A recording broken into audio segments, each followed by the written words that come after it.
तो आप सभी को नमस्ते प्रणाम। मैं आपका अपना ठाकुर प्रखर सिंह और रात के 10 बज चुके हैं और कहानी का जो सिलसिला है बदस्तूर जारी है। आप लोगों में से कई लोगों ने कमेंट किए, कई लोगों ने इंस्टाग्राम पे भी मैसेज करके कहा कि कई दिन हो गए, कायदे से देखा जाए तो महीने बीत गए। आप जो अक्सर सुनाते थे पहले सीरियल किलर, उस सीरीज़ को आप कंटिन्यू नहीं कर रहे हैं, उसमें आपने कोई ऐसी कहानी सुनाई नहीं और लगातार आप कई दिनों से अवैध संबंध और उसमें हुए कत्ल, मर्डर, मिस्ट्री, यही सारी चीज़ें सुना रहे हैं। तो थोड़ा टॉपिक को चेंज कीजिए, थोड़ा टेस्ट भी बदलेगा और किसी ऐसे सीरियल किलर की कहानी सुनाइए जो इससे पहले हमने सुनी ना हो और जिसकी कहानी बड़ी दिलचस्प हो। तो मैंने भी सोचा कि अब थोड़ा सा चेंज लाते हैं। आज संडे का दिन है, कहीं और कोई और कहानी शायद सुनाएगा भी नहीं। तो मैंने भी आराम से रिसर्च किया और एक ऐसे सीरियल किलर की कहानी जिसके साथ मैं आपके सामने हाजिर हुआ हूँ, जिसकी कहानी साल 1992 से शुरू हुई और शायद आज तक इसकी कहानी चलती जा रही है। इसके गुनाह निकल निकल के सामने आ रहे हैं। कभी ये राष्ट्रपति को लेटर लिख देता है, कभी कहता है कि मुझे जंग लड़ने जाना है, कभी कहता है कि मैंने इतने लोगों को मारा है तो उसका जो एक्सपीरियंस है, आपको जंग में उससे मदद मिलेगी, आप मुझे मौका दीजिए, मैं जाऊंगा बॉर्डर पे, लड़ूंगा और जिस हिसाब से मैंने लोगों को तड़पा के मारा है ठीक उसी प्रकार से वहाँ भी मारूंगा, देश का नाम रोशन होगा और तमाम ऐसी चीज़ें जो उसके उस विकृत मानसिकता में आ रही हैं, उस सारी चीज़ें वो बोल रहा है। आज की कहानी रसिया की है। कहानी साल 1992 से शुरू होती है। कहानी इसी रसिया के अंगार्स्क, एक शहर है, वहीं की है। कहानी एक ऐसे सीरियल किलर की भी है जिसको इस बात का तमगा बाकायदा हासिल हुआ है कि ऐसा सीरियल किलर पूरे रसिया के इतिहास में पैदा नहीं हुआ। एक ऐसा सीरियल किलर जिसे मानवीय भेड़िया यानी इंसान के रूप में, एक ऐसा भेड़िया जो मारने से ज़्यादा मरने वाले को नोचता है, खसोटता है, उसे टॉर्चर करता है।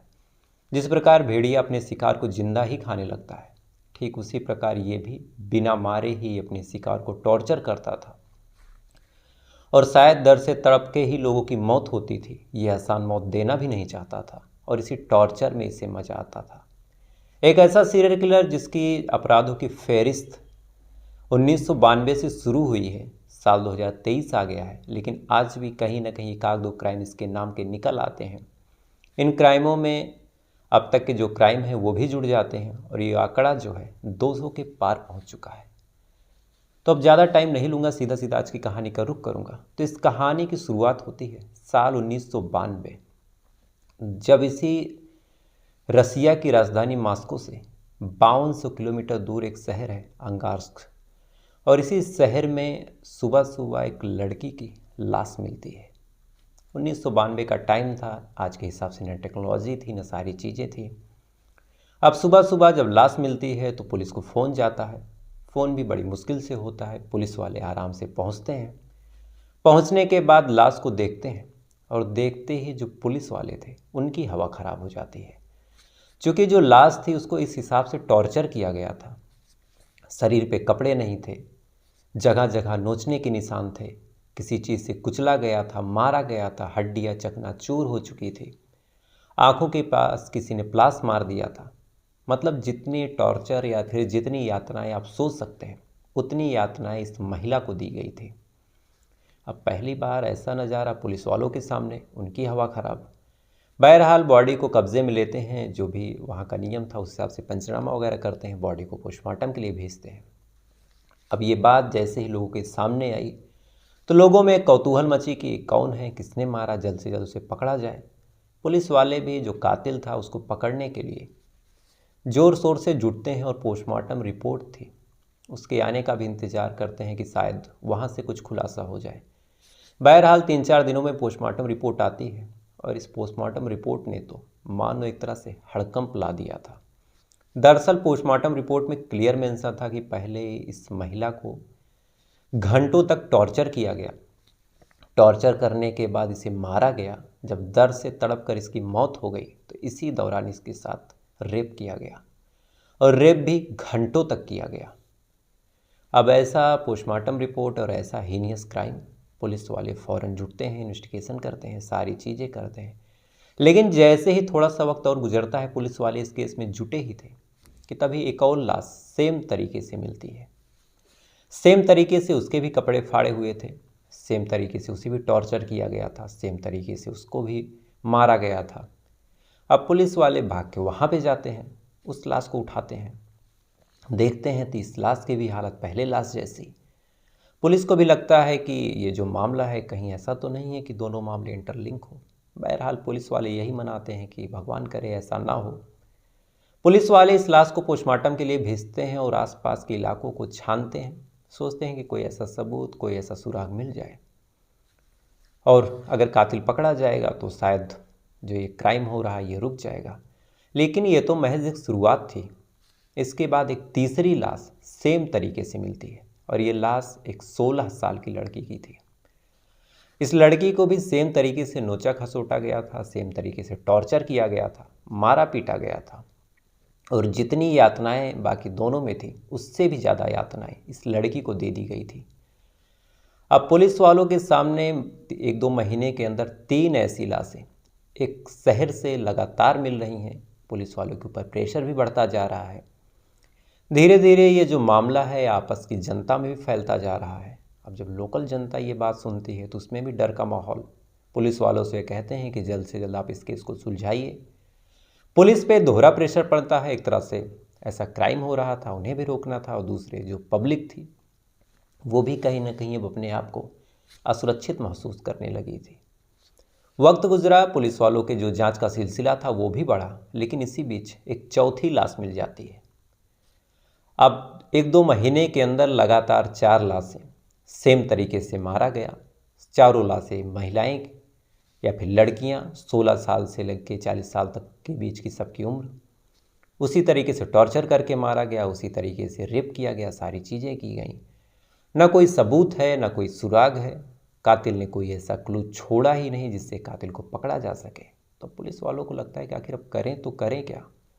बहरहाल पूरे शहर में अलर्ट किया जाता है कि आप लोग, खासकर जो महिलाएं हैं, वो ना निकले, नहीं तो पता नहीं कौन है, अभी कुछ पता नहीं चल रहा है। जिस हिसाब से मार रहा है तो अगला शिकार कौन होगा ये भी नहीं पता। पुलिस वाले इस एंगल पे भी छानबीन करते हैं कि शायद इन लड़कियों में कोई आपस में कोई संबंध रहा हो। ऐसा तो नहीं है कि एक ही जगह की हो, ऐसा तो नहीं है कि एक ही परिवार की हो, या फिर कोई कॉमन फ्रेंड हो, या फिर कोई कॉमन जगह हो जहाँ से बिलोंग करती हो। पुलिस वाले इस एंगल पे भी जब छानबीन करते हैं तो यहाँ से भी कोई भी एक ऐसी चीज़ कॉमन नहीं मिलती जिससे आपस में कोई लिंक मिले। एक महिला कहीं और की है तो दूसरी लड़की कहीं और की, तीसरी इन दोनों को नहीं जानती और चौथी का तो इन तीनों से कोई नाता नहीं। पुलिस वालों को अब लग चुका था कि कोई ऐसा सिरफिरा है जो लड़कियों को शिकार बना रहा है, उनको निशाना बना रहा है, उनके साथ रेप कर रहा है और रेप करने से पहले उन्हें टॉर्चर कर रहा। बहरहाल पुलिस वालों की धड़कनें बढ़ती हैं, मामले को और गंभीरता से लेते हैं। 1992 बीत जाता है, 1993 आ जाता है और एक 5वीं लड़की की लाश भी सेम तरीके से मिलती है। पुलिस वाले सेम तरीके से जाते हैं, सारी चीज़ें सेम तरीके से करते हैं और सेम पहले 4 मामलों की तरह इस बार भी उनको ना कोई सबूत मिलता है, ना ही कोई सुराग मिलता है। लाशों का सिलसिला लगातार बढ़ता जा रहा था। 1992 बीता, 93 बीता, 94 बीता, 95 बीता, साल 2000 आ गया और अब तक लगभग 50 से ज़्यादा लाशें मिल चुकी थी। अब एक छोटा सा शहर, लगभग 2,60,000 की वहाँ की पॉपुलेशन, राजधानी से 5200 किलोमीटर की दूरी। तो ऐसा भी नहीं था कि बहुत ज़्यादा सिविलाइज्ड शहर था, छोटा सा इलाका था। लगभग 2-2.5 लाख लोग जो वहाँ 2,60,000 लोग उस समय के हिसाब से रह रहे थे, तो शहर भी बड़ा छोटा था। अब 2,60,000 लोगों में से 100 लोगों को, 100 लड़कियों को किसी ने सेम तरीके से मारा था, सेम तरीके से टॉर्चर किया गया था। 10 सालों में ये सारे वाक़या लगातार हो रहे हैं, थोड़ी थोड़ी दूरी पे हो रहे हैं। तो लोगों में भी अब डर का जो माहौल था दिनों रात बढ़ता गया। लोग अपनी बच्चियों को, अपनी लड़कियों को बाहर निकलने से रोकने लगे। भेजते तो किसी गार्जियन के साथ भेजते या फिर किसी ऐसे के साथ भेजते और उनका पूरा प्रयास रहता कि सूर्यास्त से पहले, यानी सनसेट से पहले ही जो भी उनकी घर की लड़की है, चाहे बेटी हो, चाहे माँ हो, चाहे बहन हो, वो वापस आ जाए, नहीं तो अगला शिकार कौन होगा किसी को नहीं पता। साल 2000 से फिर ये आंकड़ा शुरू होता है और फिर एक लाश मिलती है, फिर दूसरी लाश मिलती है। पुलिस वाले छानबीन करते रहते हैं, जांच पड़ताल करते रहते हैं। साल 2010 तक लगभग 100 और लाशें मिल चुकी थी। 100 लाशों की जो एज का क्राइटेरिया था 16 साल से शुरू था, 40 साल पे ख़त्म था। सारी लड़कियां ऐसी थी जो शाम को बाहर निकली थी, सारी लड़कियां कहीं अकेले गई थी, सारी लड़कियों को सेम तरीके से मारा गया था, सेम तरीके से टॉर्चर किया गया था। लगभग 20 सालों में 200 से ज़्यादा लड़कियों को सेम तरीके से मारा गया। 20 सालों में न जाने कितने इन्वेस्टिगेशन अफसर बैठे, न जाने कितने बदल दिए गए, न जाने कितने प्रकार की जांच हुई, न जाने कितने प्रकार की पड़ताल हुई।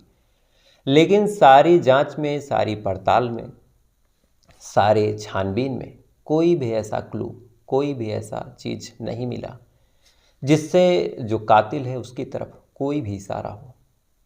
अब पुलिस वालों को जब लगता है कि अब ये मामला ऐसे नहीं सुलझ रहा है, तो उन्हें लगता है कि शायद हो सकता है जो क्रिमिनल हो कभी किसी दूसरे मामले में पकड़ा जाए। तो ऐसा करते हैं कि कम से कम जो मरने वाले लोग हैं उनके आसपास के जो डीएनए सैंपल्स हैं जो वहाँ पे मिले हैं उनको ही उठा लेते हैं, क्या पता आने वाले टाइम में काम आ जाए। लिहाजा साल 2000 से 2010 के बीच जितनी लाशें मिली थी, लगभग 100 से ज़्यादा लाशें मिली थी। तो जहाँ जहाँ डीएनए सैंपल्स मिले, चाहे वो किसी के बाल हों, चाहे वो किसी के थूक का मामला हो, या फिर पेशाब हो, या फिर कोई और चीज़ हो, कपड़े का टुकड़ा हो, तो इन सारी चीज़ों को सुरक्षित रखा गया कि कभी कोई ऐसा अपराधी जो किसी भी रेप केस में पकड़ा जाए तो उससे मिलाएंगे। अगर किस्मत साथ देगी तो हो सकता है कि मैच कर जाए। यानी कायदे से देखा जाए कि जो पुलिस वाले थे, जो जांच कर रहे थे, जो जांचकर्मी थे, जितनी सारी एजेंसियां थी, कायदे से अपनी हिम्मत हार चुकी थी। धीरे धीरे जांच का सिलसिला बढ़ा और धीरे धीरे कुछ ऐसे अफसर भी थे जो जांच में बहुत ज़्यादा लीन हो गए और कुछ टाइम बाद उनकी भी लाशें सेम तरीके से मिली। अब मामला और बढ़ने लगा कि अब तक तो ठीक है, जो महिलाएं हैं, जो लड़कियां हैं, उनको मारा पीटा गया, उनको मार दिया गया, लेकिन अब जो अफसर इस मामले की जांच कर रहे हैं उनकी भी लाश मिल रही है। यानी अब जब पुलिस महकमा ही सुरक्षित नहीं है तो फिर बचने को बचा क्या।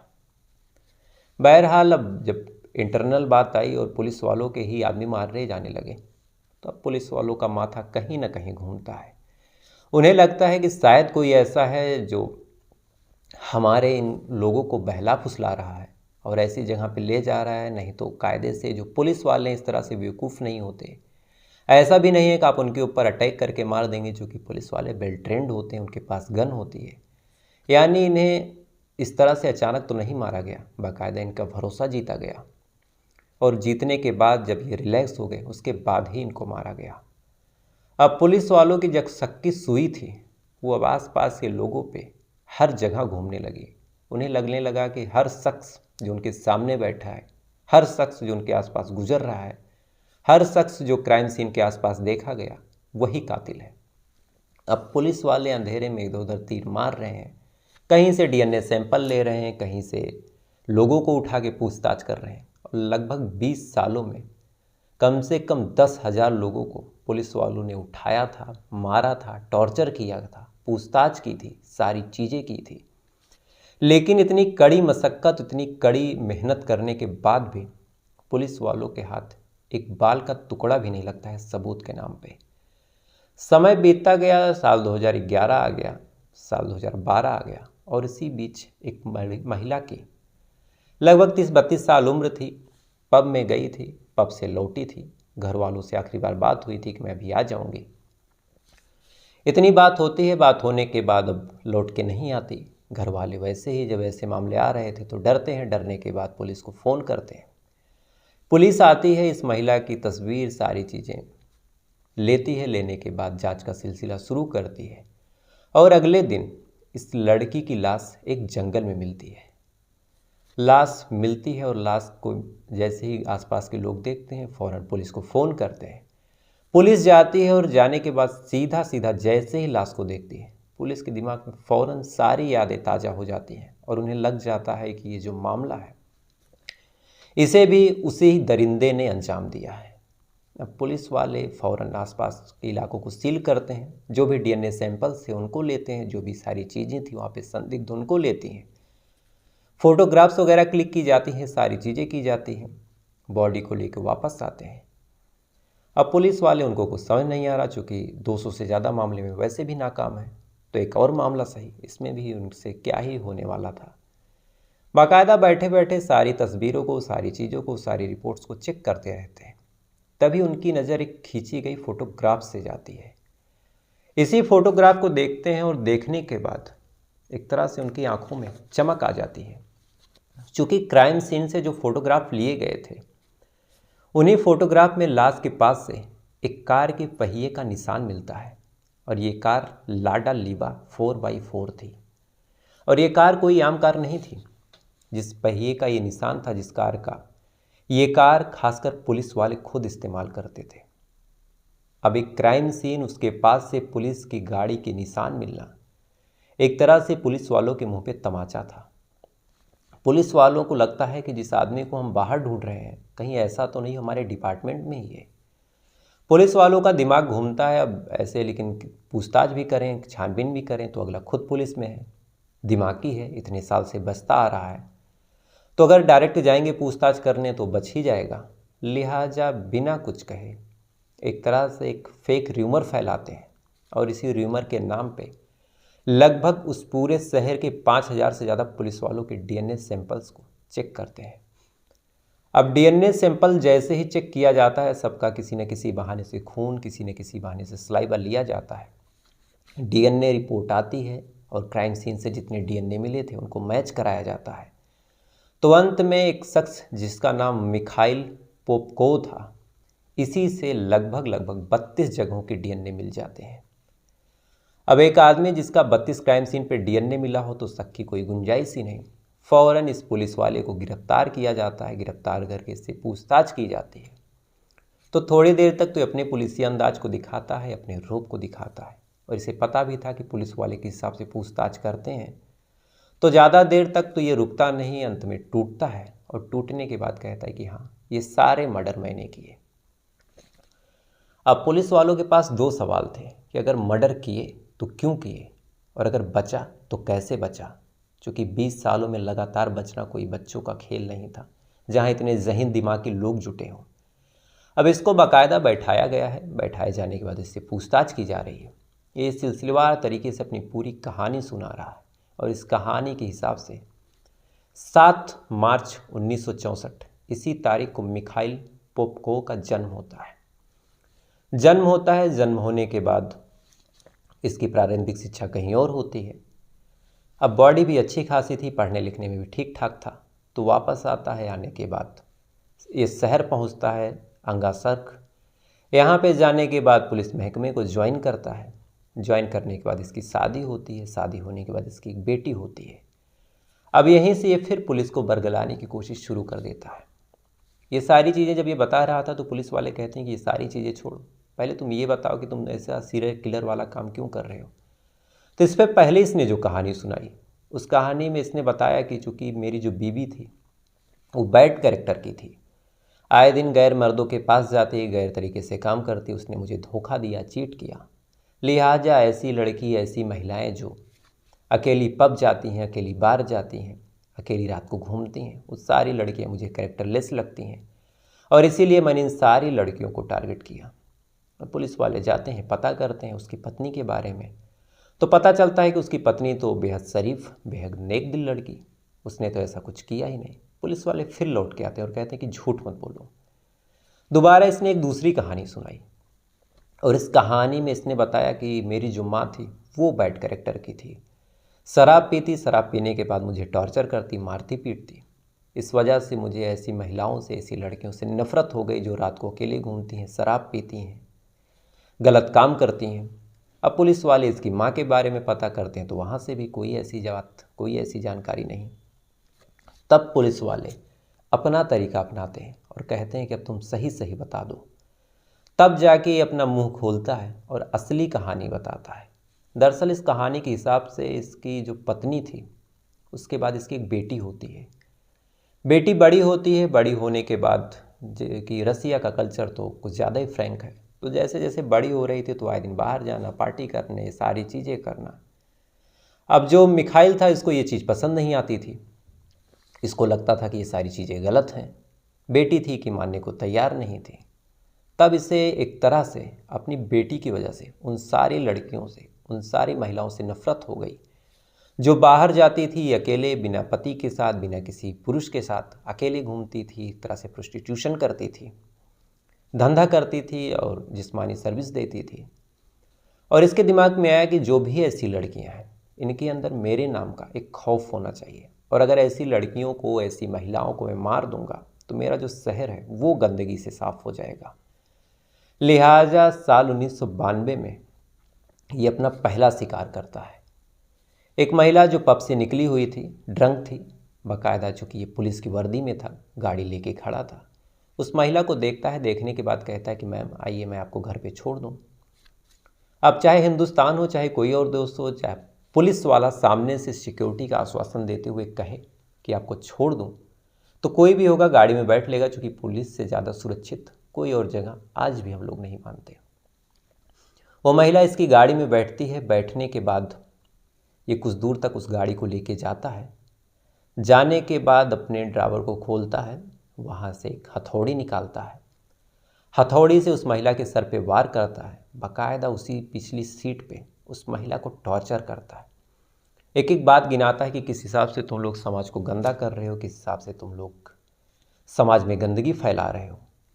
सारी चीज़ें बाकायदा बोलता है। बोलने के साथ साथ कभी स्क्रू ड्राइवर से टॉर्चर कर रहा था, कभी चाकू से काट रहा था। चूँकि पुलिस था तो ये सारे औजार भी इसके पास थे। टॉर्चर करता है, उसकी हड्डियों को चकनाचूर करता है, उसके बाद उसका रेप करता है। रेप करने के बाद वो तड़प तड़प के मर जाती है। मरने के बाद उस लाश को ये बाकायदा जंगल में फेंकता है। अब चूँकि ये खुद पुलिस में था तो इसे पता था कि पुलिस वाले सबूत कहाँ कहाँ से उठा सकते हैं। ये उन सारे सबूतों को मिटा देता है। मिटाने के बाद चुपचाप वहाँ से निकल जाता है और अगले दिन उसी इलाके में घूमता रहता है ताकि जो मिसिंग कंप्लेन या फिर लाश की मिलने की खबर हो सबसे पहले इसे मिले। इसके प्लान के हिसाब से जो खबर थी सबसे पहले इसे मिलती है। फ़ौरन ये जाता है लाश के पास से, बारीकी से फिर चेक करता है और जो भी सारे सबूत थे उनको वहाँ से फिर से मिटाता है और ऐसी सिचुएशन में लाश को पोस्टमार्टम और सारी चीज़ों के लिए भेजता है जिससे जो कातिल है उसका कोई सबूत या फिर उससे मिलता जुलता कोई क्लू वहाँ पे रहे ही ना। अब एक मामले में बचता है तो फिर इसके दिमाग में यही प्लान फिर आता है। दोबारा फिर एक लड़की को उठाता है, सेम तरीके से टॉर्चर करता है, फिर रात को मर्डर करता है, सबूत मिटाता है। अगले दिन फिर उसी केस का इन्वेस्टिगेटिंग अफसर बन के जाता है, फिर सारे सबूतों को अपने हिसाब से बड़ी सफाई से वहाँ से हटा देता है। और इसी हिसाब से इसने लगभग 200 से ज़्यादा क्राइम किए। 200 मामलों में इसने सेम तरीके से सबूत मिटाए। लेकिन जब वक्त गुजरता गया तो इसका जो ओवर कॉन्फिडेंस था कि अब शायद मुझे कोई पकड़ नहीं सकता, इसी वजह से उसने लास्ट वाले क्राइम के पास से अपने उस कार के पहिए को मिटाना ज़रूरी नहीं समझा और यहीं से ये पकड़ा भी गया। अब इसके ऊपर मुकदमा चला। शुरुआत में जो 32 मामले थे उन 32 मामलों में 2015 में इससे आजीवन कारावास की सज़ा हुई। सज़ा होने के बाद ये बाकायदा जेल में गया। जेल में अपनी ज़िंदगी काट ही रहा था। इसी बीच बाकी और जो लाशें थी वहाँ से भी सबूत मिलना शुरू हो गया। सबूत मिलते मिलते 2015 से जोड़ा जाए तो 2 साल में लगभग 58 और लाशों के पास से इसकी मौजूदगी के सबूत मिले। अब पहले मामलों में 25 से 30, दूसरे में भी लगभग 58, यानी 2015 में एक बार इसे उम्र कैद की सज़ा हुई। दोबारा फिर 58 मर्डर के केस में इसको फिर से कोर्ट में ले जाया गया, वहाँ फिर इसे उम्र कैद की सज़ा हुई। यानी कायदे से 3 सालों में से 2 बार उम्र कैद की सज़ा हुई। लगभग अभी न जाने कितने मामलों में पुलिस छानबीन अभी भी कर रही है और पुलिस वाले जो इस मामले में शुरू से लगे हैं उनका मानना है कि लगभग 200 से ज़्यादा मामलों में इसकी संलिप्तता रही है। कई पुलिस वाले बेचारे ऐसे भी थे जो इसके साथ जांच में गए। उन्हें जब इस पे शक हुआ और इसको लगा कि मेरे ऊपर शक आ रहा है तो उनको भी इसने सेम तरीके से मारा था। तो ये तो रही पूरी कहानी, लेकिन अब कल के सवाल पे आते हैं। और कल के सवाल से पहले निशु पंडित जी हैं, इन्होंने 2 बार से कहा है कि मेरा जन्मदिन है, आप बोल दीजिएगा, और 2 बार मैं भूल भी गया। तो उसके लिए सबसे पहले निशु जी आपसे माफ़ी मांगता हूँ। और निशु जी आपको जन्मदिन की हार्दिक शुभकामनाएं।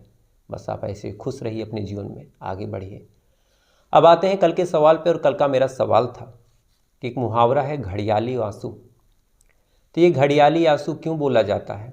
किसी और जानवर के साथ भी बोला जा सकता था कि बकरी के आंसू, भेड़ के आंसू, घड़ियाल के ही आंसू क्यों बोला जाता है? तो इसका जो सही जवाब है मुजीब अंसारी जी ने दिया है, डॉक्टर आभा माथुर जी ने दिया है, धर्मेंद्र जी ने दिया है, रामीय कुमार जी ने दिया है और रंजीत महतो जी ने दिया है।